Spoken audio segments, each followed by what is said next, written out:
Em nome de Jesus, estamos na Tua presença, Pai. E assim como os céus são mais altos que a terra, os Teus pensamentos são mais altos que os nossos pensamentos, Pai.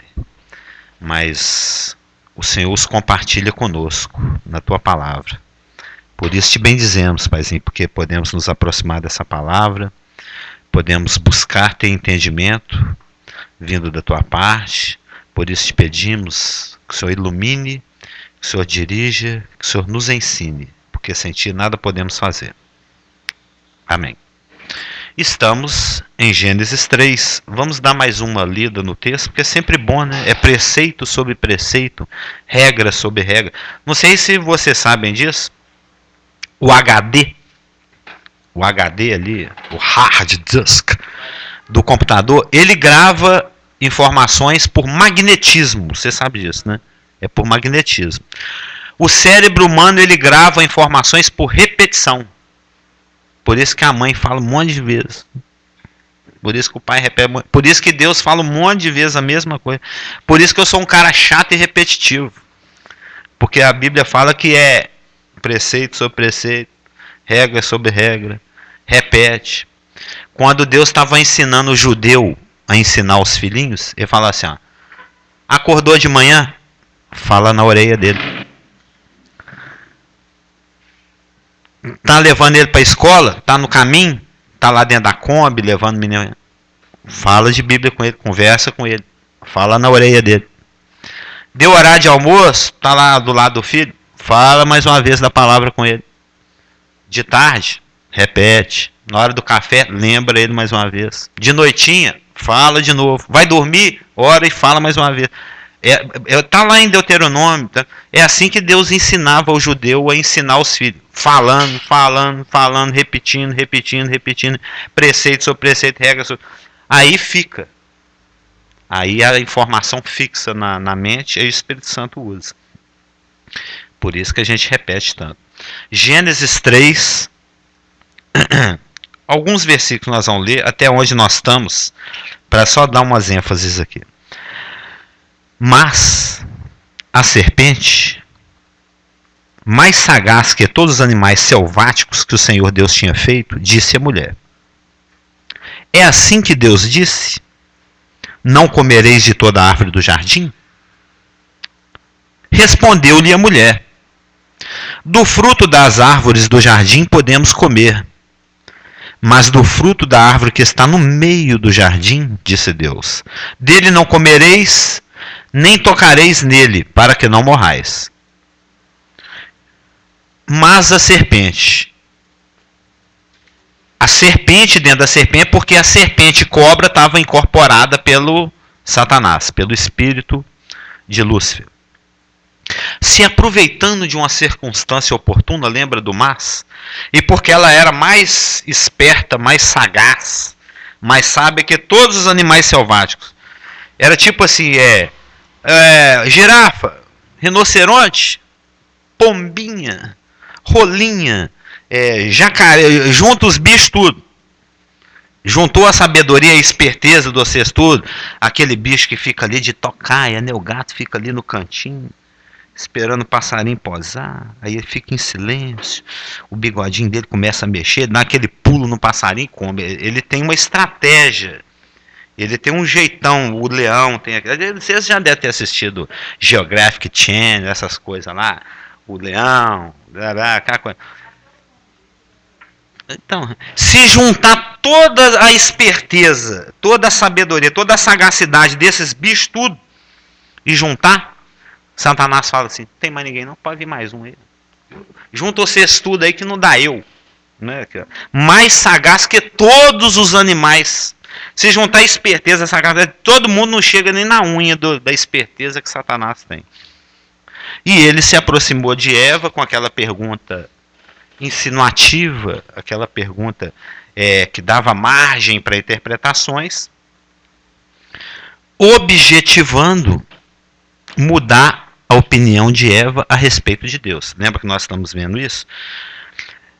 Olha só a consequência. Eva deu ouvido para uma frase de Satanás. Uma. Satanás pondo em dúvida a palavra de Deus. É assim que Deus disse? Uma frase. E já trouxe uma repercussão na mente de Eva. Um pouquinho assim que você dá o ouvido para o inimigo, ele já... É tipo assim, você tem uma panela de comida muito boa. Eu já fiz muito isso. Assim, de burrice, né? Às vezes você já tá com aquela farofa tão boa, tão bacana. Aí eu vou acrescentar mais uma coisinha e você põe pó de café sem querer. Já pôs, ou pôr sal. Alguém aí me contou, quem que foi? A história do... isso foi ontem a Raquel e o Rafael. Ela foi adoçar a limonada dele e colocou sal. Então ficou aquela salmoura de limão, deve ter ficado horrível, né? Ela errou a mão. Então, desviando do assunto, o Senhor, ele prescreveu um mandamento, conforme a gente estava conversando, né, Nathan? Porque Deus queria testar o coração de Eva. Lembra? Em quem que eu confio é que eu obedeço. O coração de Eva está sendo enganado e está se revelando que ela na realidade não confia no Senhor, porque ela está dando ouvidos à voz do inimigo. E ela deu ouvidos a uma opinião de Satanás, e isso já trouxe como consequência. Vamos ver a resposta dela no 2 e 3. Trouxe como consequência que ela estava se confundindo no conteúdo da palavra. Bom dia. Ela já estava subtraindo informações da palavra. Bom dia. E ela estava acrescentando informações na palavra. Então, observa nos versículos 2 e 3, quando a Eva responde para Satanás. Respondeu-lhe a mulher: do fruto das árvores do jardim podemos comer. Não foi exatamente isso que Deus falou. Deus falou: de toda a árvore do jardim comerás livremente. Ela não usou a expressão nem de toda e nem livremente. É aquilo que nós estávamos falando na semana passada. O efeito da frase, da pergunta de Satanás na mente de Eva, é que ela já não está olhando Deus da ótica correta. Satanás está puxando Eva para enxergar Deus da forma que ele não é.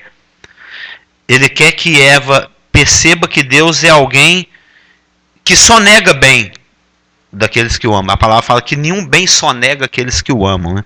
Ou seja, ela já não está enxergando a graça de Deus, porque ela suprimiu, tirou, não tá, na frase dela não veio o de toda e livremente. Lembra que nós falamos da goiabeira do Inholau, aquela história toda? Então, do fruto das árvores do jardim podemos comer. Minimizou a graça de Deus. Ela não usou de toda e nem livremente. Da árvore que está no meio do jardim, disse Deus, está errado.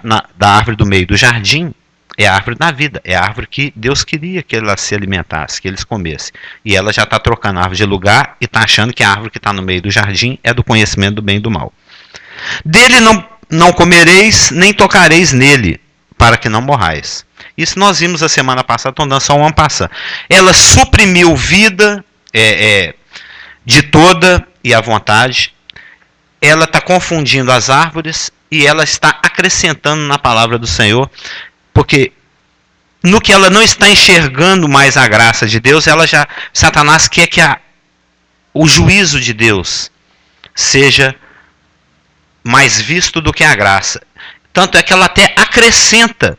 Aqui a ordenança, o mandamento ficou mais pesado ainda, porque na realidade o mandamento de Deus é não comereis, mas ela já está vendo Deus com severidade, não com graça. Então ela já até acrescentou, e nem toqueis. As duas árvores estavam no centro. Não. No centro estava a árvore da vida. No versículo 9.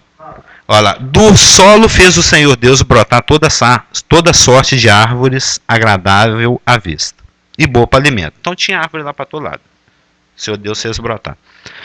E também a árvore da vida no meio do jardim. Vírgula, fechou.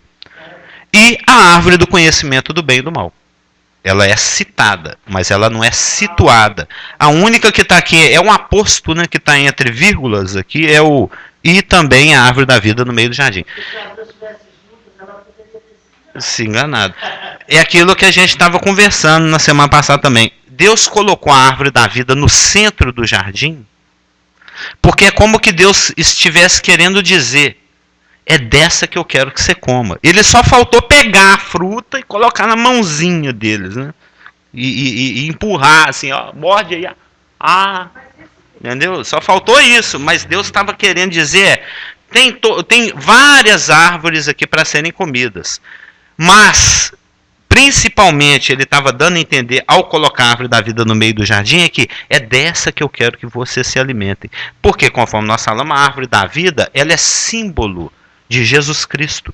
Ela é símbolo da comunhão com Deus através da pessoa de Jesus Cristo. A Elaine está perguntando.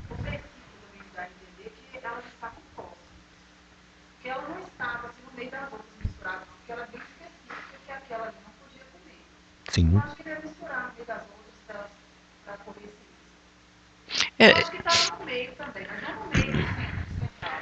Mas estava em destaque. É aquilo que a Márcia estava colocando na semana passada, que a palavra não fala, que dá margem para você imaginar à vontade. E você lembra que a Márcia falou, será que a serpente não estava assim meio que oferecendo, né?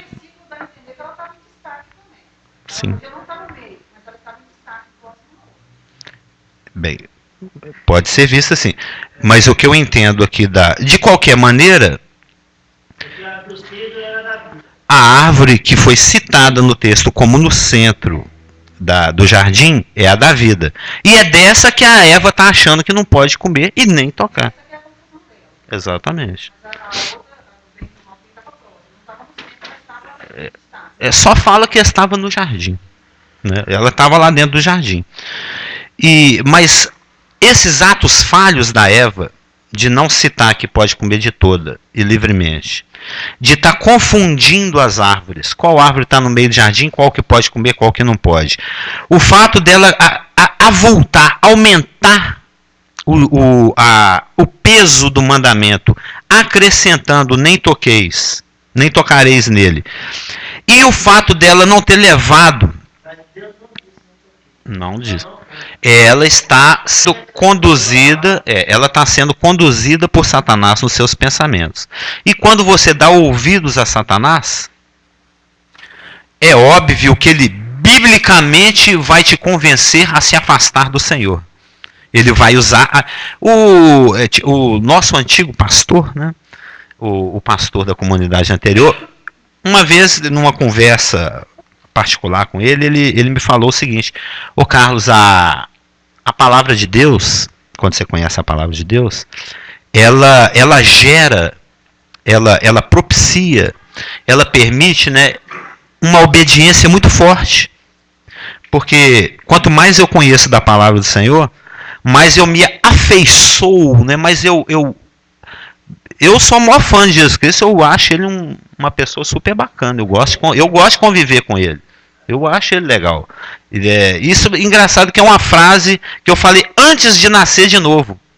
Quando eu estava lendo Bíblia pelas primeiras vezes, eu até falava assim, eu não gosto muito de Deus, não. Deus é um cara meio nervosão, né? Que eu lia ele lá no Velho Testamento, mas Jesus Cristo eu acho um cara legal.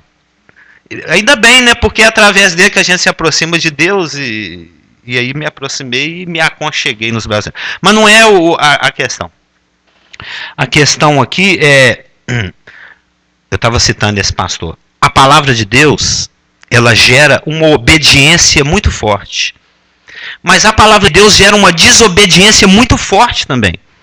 Porque se você quiser, você pode pegar versículos que justificam os seus pecados, que justificam o seu estilo de vida, que justifica a sua linha de raciocínio teológico. Satanás, a gente tem falado aqui, ele usa a palavra para enganar. Por exemplo, quando nós estivermos estudando a tentação de Cristo, nós vamos ver que ele pegou um pedacinho de um salmo com um pedacinho de outro salmo para induzir Jesus Cristo a tentar Deus. Exatamente. Ele chegou e falou assim, ó, que lá num versículo de Salmo fala assim, que aos teus anjos dará as ordens para que cuidem de ti, né?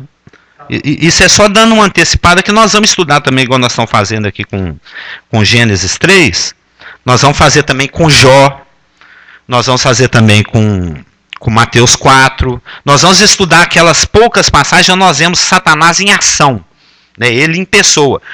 Ele também está em ação aqui na Bíblia, em vários outros lugares, mas sem ser pessoalmente. A gente vê ele agindo através de Pedro.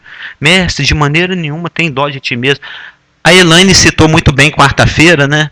A mulher adúltera lá, e os mestres, ela até citou bem, Elaine, o Satanás ele sempre se aproxima colocando a palavra de Deus num tom de questionamento, num tom de dúvida, num tom de ambiguidade, dando margem para várias interpretações, sendo que a verdade é uma só. Lembra, na quarta-feira, trouxeram a mulher adúltera lá, mestre, a Bíblia fala isso, a palavra diz o seguinte, e tu, o que dizes? Ele sempre vem colocando uma pergunta, sempre deixando um espaço para que você erre, sempre um espaço para uma resposta certa ou uma errada, tomara que você erre. É isso que ele pensa. Por exemplo, aqui em Mateus 4, ele está usando Bíblia para manipular Jesus Cristo e fazer com que Jesus Cristo tente ao Senhor. Porque ele vem aqui e cita meio versículo de Salmos. Aos seus anjos ordenará a teu respeito para que te guardem. E pega um outro pedaço de um outro versículo de Salmo e emenda com esse. E eles te sustentarão nas tuas mãos para que não tropeces em alguma pedra. Isso aqui são salmos messiânicos. Estão falando do cuidado especial que o Senhor teria com a semente da mulher, que é o Messias, para que a mordida de Satanás não fosse muito forte no calcanhar dele. Porque quando você estuda Gênesis 3,15, Deus faz uma promessa. O sêmen da mulher vai esmagar a sua cabeça. Ele está falando com a serpente. Ainda que tu vai ferir o calcanhar dele. O calcanhar é símbolo de humanidade, ou seja, Satanás teria êxito alcançando alguma coisa na humanidade de Cristo, ao infringir-lhe dor, a morte física, porque nós lembramos que Hebreus que o responsável pela morte, em última instância é Deus, mas o operacionalizador, quem operacionaliza ela, é o diabo. É aquele que tem o poder da morte, é o diabo. E Deus nos livra dessa morte e do temor que nós temos dele com essa morte debaixo do braço. Então, o Messias, como ele teria alguém no calcanhar dele mordendo, a gente vê que durante o ministério terreno de Cristo, eles tentaram jogar ele do penhasco, tentaram apedrejá-lo, tentaram matá-lo de várias formas. Herodes matou dezenas ou milhares de crianças, dezenas de milhares ou milhares de crianças para ver se conseguia matar o Messias que tinha acabado de nascer também.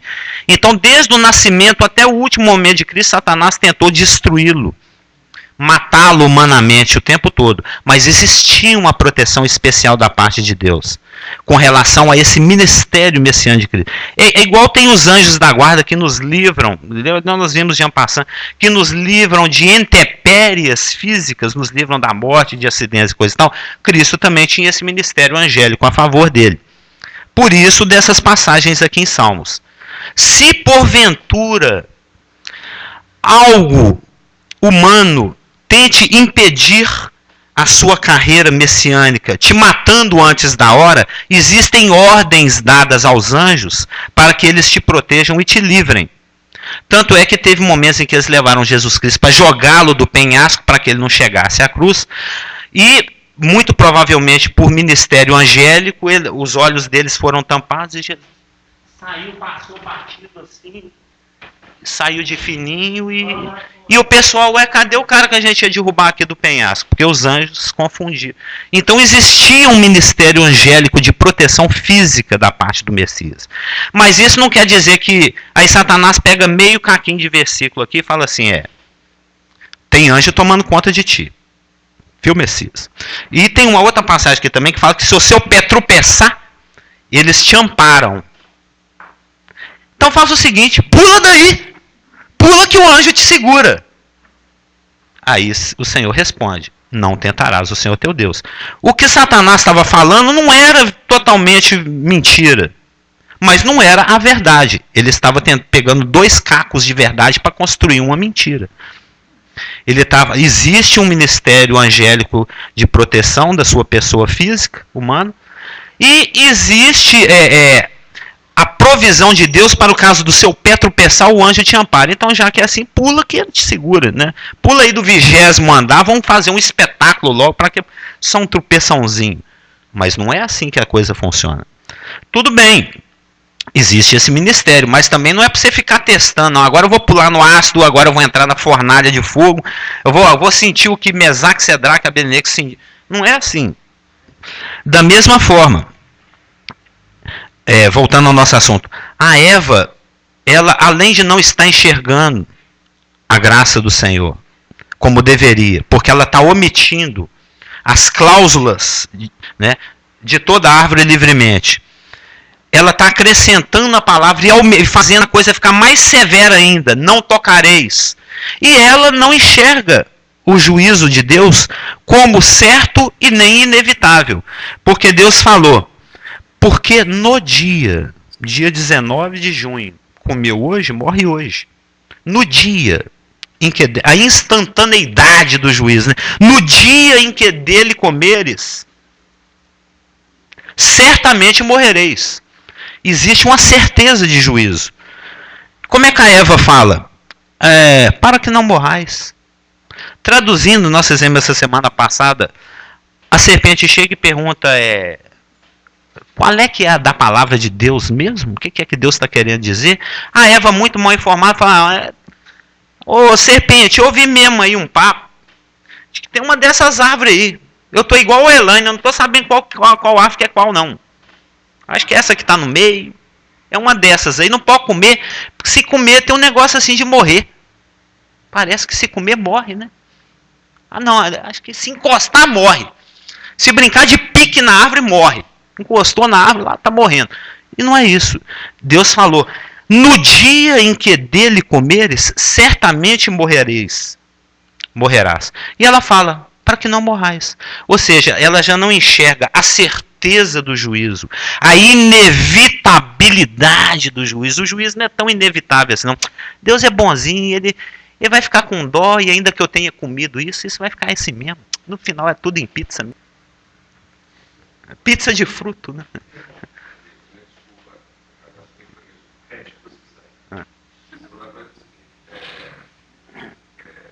Na sua compreensão, o que Eva e Adão poderiam ter morrer? Lembrando o seguinte, eles estavam tendo as primeiras experiências da humanidade. Eles nunca tinham visto ninguém morrer. Não tinham visto ninguém morrer, nenhuma planta morrer, cuidavam, nenhum passarinho morrer, nenhuma vaca morrer. Nunca tinham visto morte. Tá que nem a flor morria. Se me permite colocar aqui, eu nunca tinha visto morte na vida deles. Né? Exato. Então, o que é que você compreende que eles entenderam? Como é que é? Bem, o Clésio está ali no fundo perguntando que Adão e Eva não conheciam a experiência de morte. Nem por experiência própria. E nem por empirismo. Né? Nunca tinha visto, né? Nunca tinha... Então o Clésio está fazendo a pergunta se ele é tipo assim, Isaac, se você fizer isso, eu corto o seu beneglau. Mas ele não tem nem beneglau. Tanto faz, então corta. Não vai fazer. Não, eu vou tomar o seu xigolico. Né? É uma palavra que eles nunca ouviram, né? Eu estou supondo que o Clésio está falando. Morrer? Você vai morrer. Tanto faz, porque dói. É gostoso, é doce. O que eu entendo, você perguntou, no seu entendimento, né? No meu entendimento, como eu creio que o Senhor é alguém que instrui, eu penso que ele deva ter explicado para Adão que morte seja uma forma de separação. Ou seja, nós estamos juntinhos aqui, mas se você ficar todo melecado, não vai ter jeito de andar com você. Se você não tomar banho. Entendeu?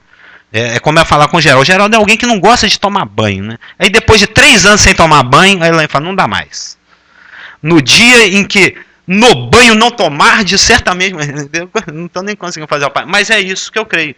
O Senhor o instruiu. Porque senão não faria sentido eu prometer algo que eu não sei o valor ou restringir algo que eu não me sinto ameaçado por isso. Então, muito provavelmente, o Senhor instruiu. Respondido? É a minha compreensão. Sim, claro. Não, mas e o irmão tem uma outra forma de pensar? O irmão tem uma outra forma de pensar, tipo assim, vamos ver o que dá?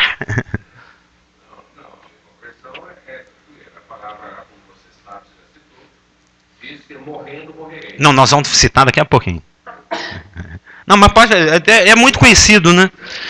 É que o que acontece é que nós estamos a 6.000 anos depois de Adão e Eva, aproximadamente. No mínimo, né? Então, o que acontece? A gente tem uma gama de conhecimentos que eles não tinham. Uma gama, com certeza. É aquilo que a gente falou uns 3 domingos. A Bíblia do Adão era assim, né? Meia folha. A nossa já tem mais. Sim, claro, o nosso conhecimento foi ampliado. Estou falando disso mesmo, porque o perigo que a gente tem quando a gente lê a Bíblia hoje é isso. A gente tentar compreender como se estivéssemos lendo um scrap no Facebook. Não é isso. A gente tem que entender como eles entenderam na época. Com certeza. Na nossa vida, no dia de hoje. Certo? Sim. Então, assim, é isso que eu estou dizendo. Porque a compreensão dele, quando Deus falou na verdade com eles, foi o seguinte: olha, se vocês pecarem, vocês serão separados. E sendo separados, vocês serão separados de novo. Não é isso? Exatamente. Deus está falando que serão separados de mim. Ou seja, eu sou a vida, vocês serão separados da vida.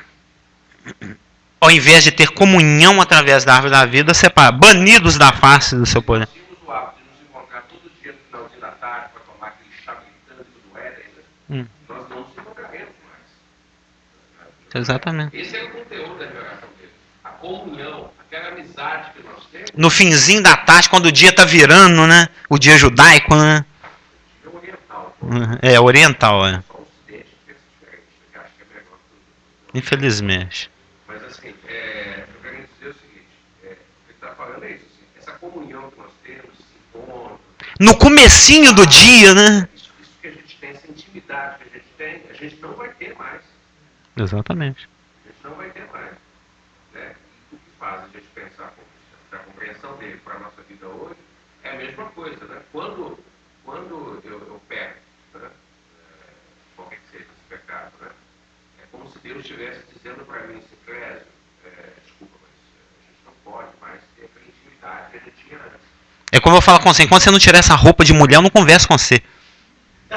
Não é? Mas seria algo desse tipo. Mas é essa ideia da coisa, não tem comunhão. Por isso a gente tem que correr o advogado, o advogado, eu pequei. Aí fala, não, tudo bem, a sua comunhão está restaurada. Exatamente. Não a conexão, só a comunhão.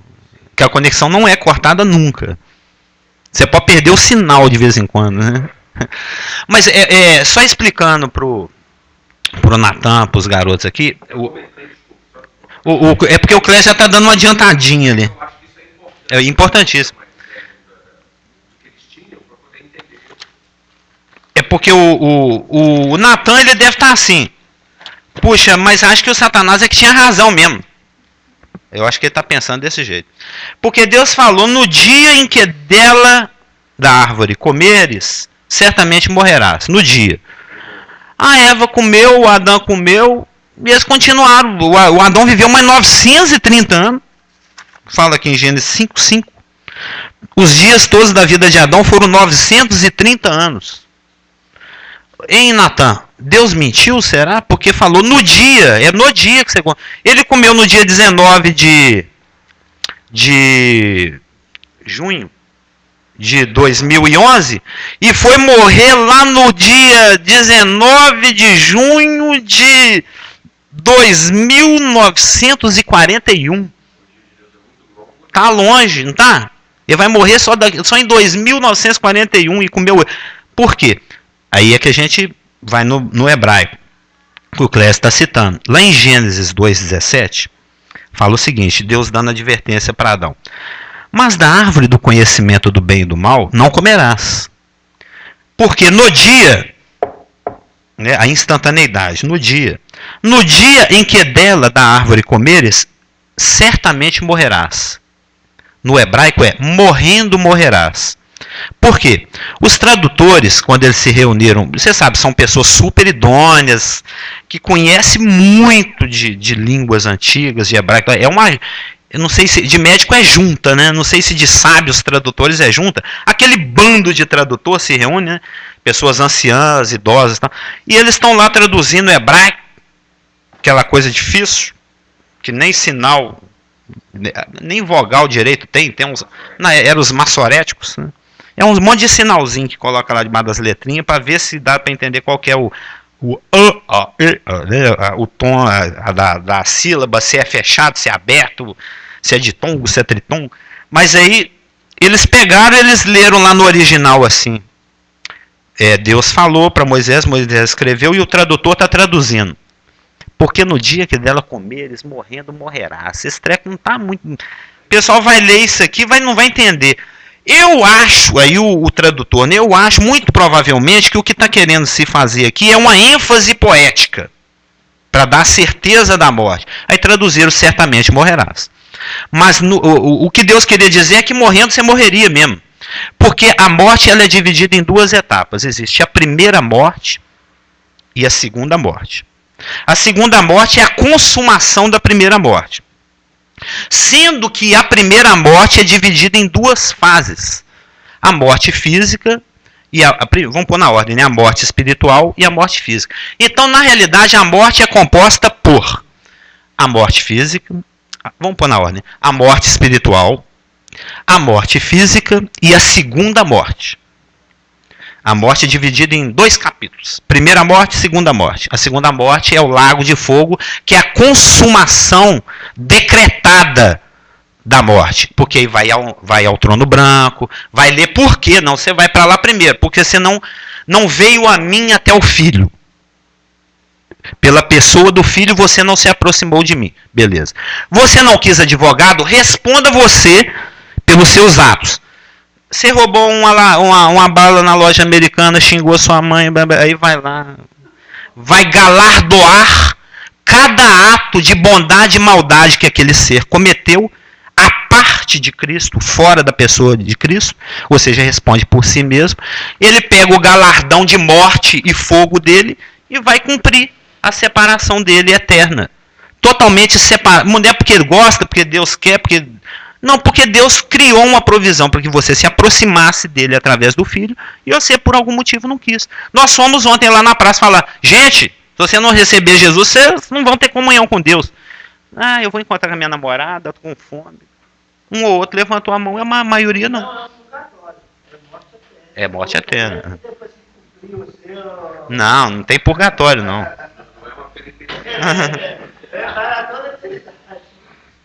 Então vocês estão entendendo? No momento em que Adão mordeu do fruto, ele morreu espiritualmente. Ele já estava separado de Deus na sua comunhão pela sua desobediência, porque pela desobediência de um só. Pela sua desobediência. Ele sabia o que Deus queria. Fez o que Satanás queria. Ele perdeu a comunhão com Deus. Ele já não tinha condições de se relacionar mais com Deus, porque ele já não dava crédito mais a Deus. Ele cria que o que Deus falava era mentira, porque Deus falou, é certo que morrerei. Ele falou, é mentira, eu vou comer assim mesmo. Ele se separou espiritualmente de Deus, o que é manifesto pela vergonha, pela percepção da nudez, pelo medo da voz do Senhor. Não ouvi a sua voz e fiquei com medo. Pela expulsão, né?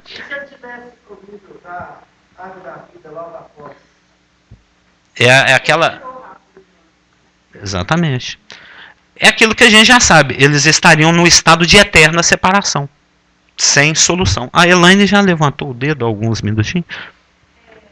Eu achei interessante o que você falou aí, que lá na hora do julgamento, que você não quer advogar, mas você quer se defender. Você não quer não, você não quis, né?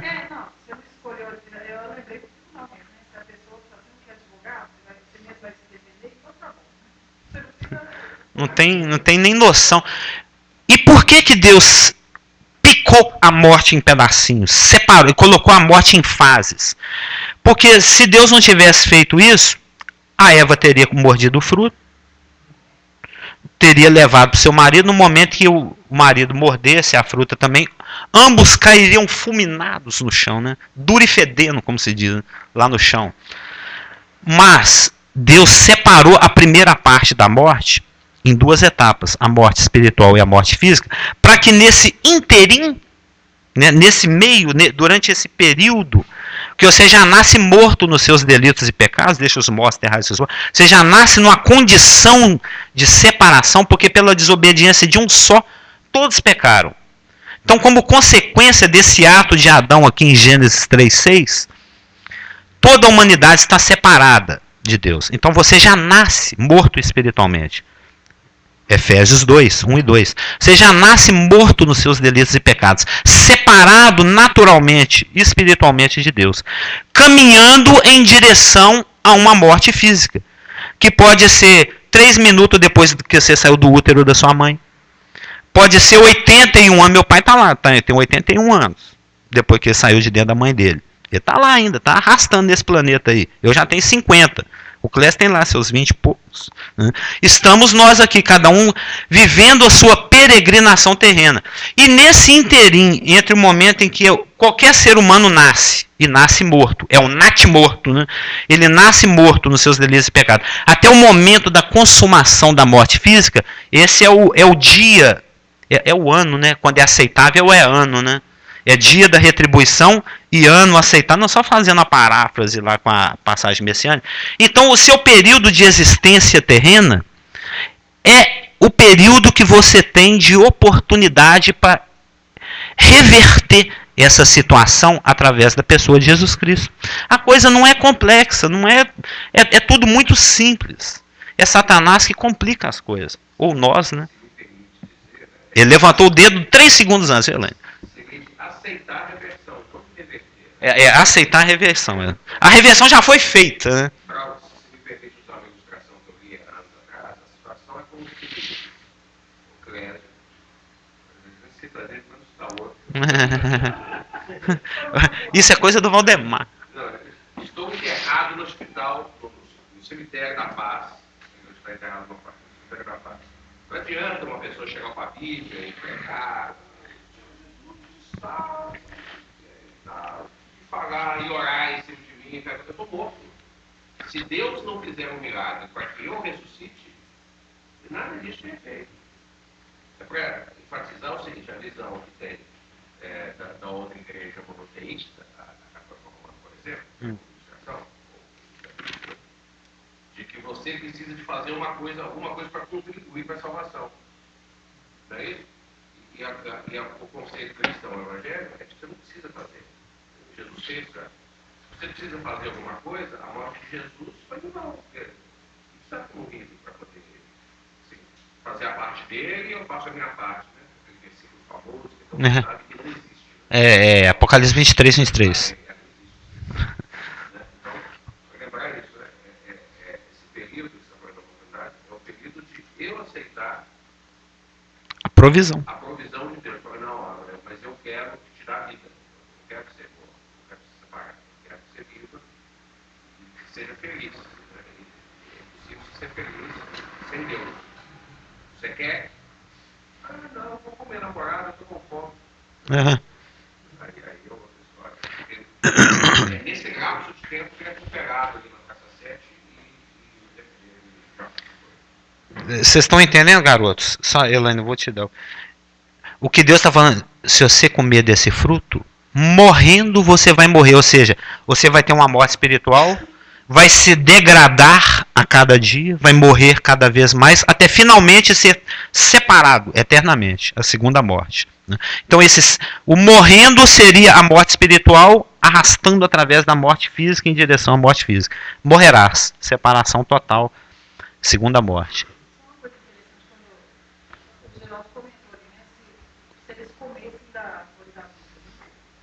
Foi interessante o que você falou, porque Deus já manifestou a graça e misericórdia dele, porque ele tirou imediatamente para que o homem não vivesse eternamente separado dele. É para dar cumprimento a Gênesis 3,15. Né? Não, é a misericórdia e graça de Deus de fazer, não quero que fique para sempre separado. Sim. Porque Deus na realidade Deus já tinha planos desde antes da eternidade, né? Desde isso tudo o que ia acontecer. Então, Eva está com uma visão distorcida da pessoa de Deus. Isso porque ela deu espaço para uma frase de Satanás. Lembra a gente falando lá no... Uma frase de Satanás foi suficiente para trazer esse transtorno todo na mente e do entendimento da Eva. Ela deu espaço para ele falar uma frase. É assim que Deus disse?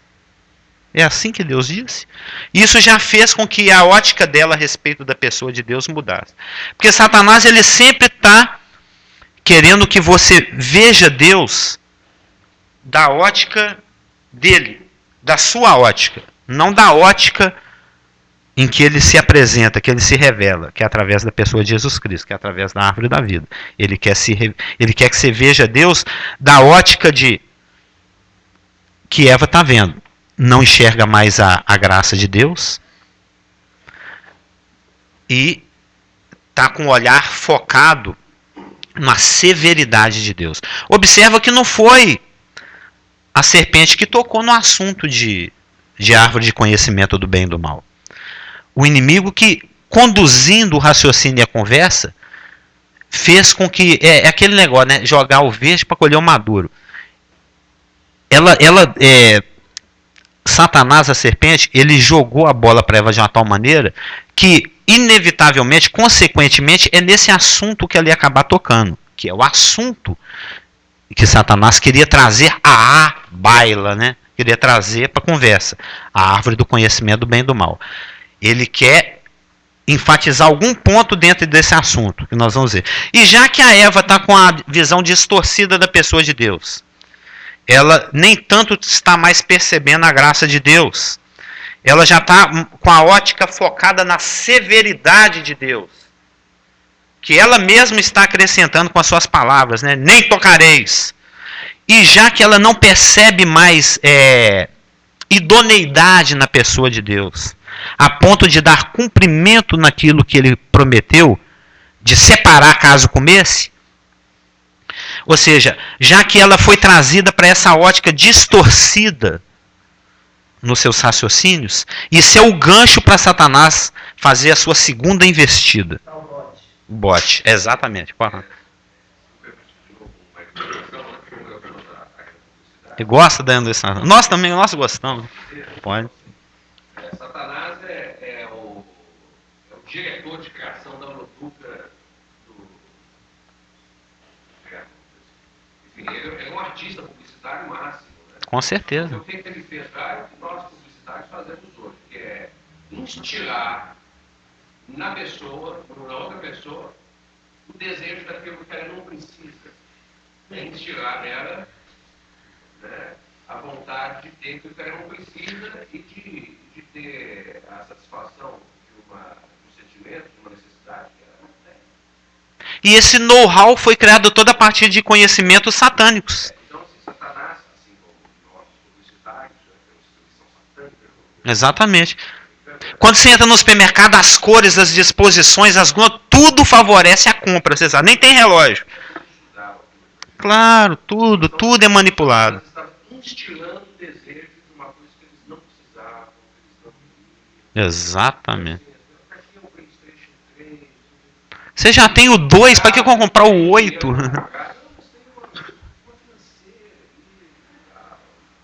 Exatamente isso. Sim, outra escola dominical, você falou que o Jardim do Éden era uma grande escola. Hoje você está falando que é um grande shopping também, né? É um mall. Mas esse é um mal. Esse entendimento distorcido de Eva, que Satanás alcançou com uma afirmativa, foi o gancho para Satanás fazer a sua segunda investida, agora mais ousada. Agora, só vou citar para explicar no domingo que vem. Fala o seguinte: então a serpente disse à mulher: é certo que não morrereis. É certo que não morrereis.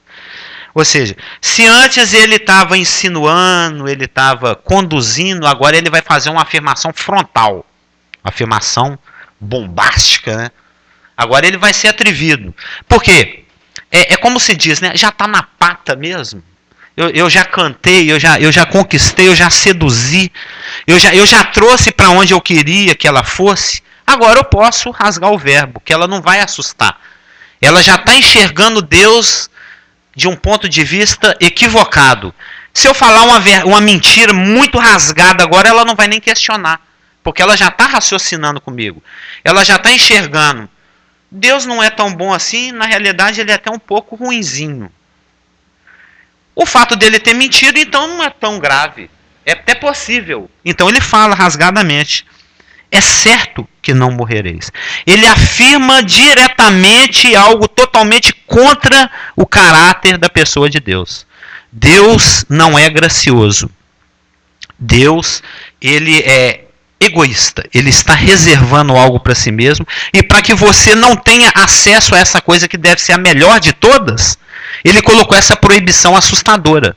Ele ameaçou te mandar para fora de casa, se você comer. Mas é porque ele está reservando o melhor para si. Ele está servindo o pudim de pão e escondendo o pudim de leite condensado. Que é bem melhorzinho, né, do que aquele de pão todo socado, que é um monte de pão velho. Ou seja, Deus... Aí a Eva, só para os irmãos ficarem pensando, ele vai deixar a Eva do jeito que eu vou deixar vocês.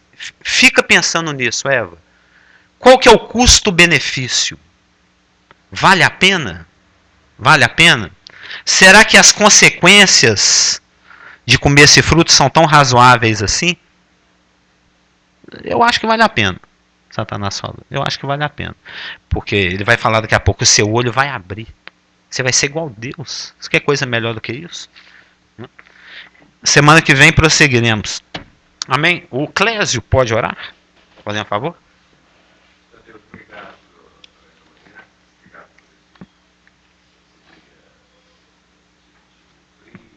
Amém.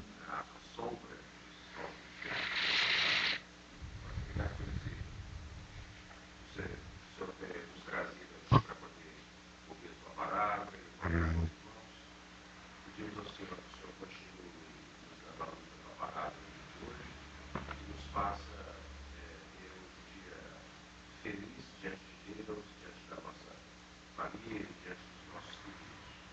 Nós pedimos o seu cuidado por nós, para toda essa semana também, no nome do Senhor Jesus. Amém.